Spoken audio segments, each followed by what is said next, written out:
Well, time now for your certified most accurate forecast with First Warn meteorologist Blaze Keller. Not one, but two. That's right. This is a first for you, Blaze. A doubleheader. We've got Salem, we've got Fig. They are two adorable little puppies. You can tell Salem apart only because she's got a little white on her chin, and she keeps staring at me. And she's so cute. So we're going to talk about the weather today with both Salem and Fig. We'll also learn more about them as well. It is going to be cold tonight. Thankfully, I don't think these boys and girls are going to be worried too much because they've got quite a lot of fur, but we are expecting our first real freeze of the season. We talked about that earlier in the noon hour, temperatures getting below that 32-degree mark. But as we head into the weekend, thanks to a high pressure system, we will be warming on up. So that high pressure system off towards Sioux Falls, marked by the blue circle there, is going to cause less windy conditions as we head into Friday. That's typical of high pressure systems. We call them our fair weather friends for a reason. Salem, I wish you guys could see it. She's just resting her head on my tie.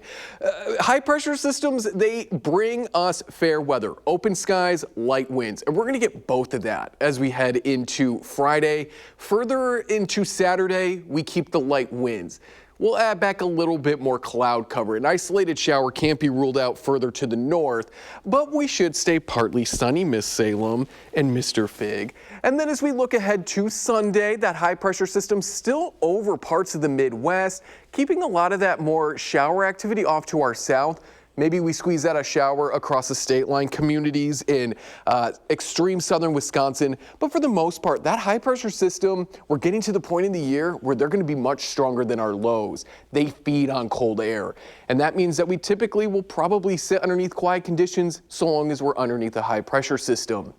On the back side of that, starting tomorrow, but really into Saturday and Sunday, Miss Salem and Mr. Fig, we're into the 50s and 60s. We'll be there into Monday as well, but that's when we could see some more rain. Some much needed rain moves back into the forecast Monday, Tuesday, and Wednesday of next week. And it does look, unfortunately, like the kiddos may need an umbrella or a rain jacket as we go into Halloween, because we could be dealing with some showers as well. But in terms of temperatures, we're not seeing a big warm up or a big cool down. We're looking to stay pretty seasonal for this time of year. She just keeps staring at me. We're looking at about, a degree or two on either side, warmer or cooler than average. So pretty typical for this time of year. We'll have some warmer than normal days. We'll have some cooler than normal days. The rain really picks up as we head into next week, as I mentioned. Unfortunately, it is looking like some showers are going to be possible as we head into your Halloween time frame. I think she just gave the mic a little sniff there. But there is some good news. Our drought has been reduced by 0.01%. We're still at about roughly 11% of the state underneath moderate drought conditions. You can see those patches there in the dark brown. Still looking at nearly 70% of the state underneath abnormally dry conditions.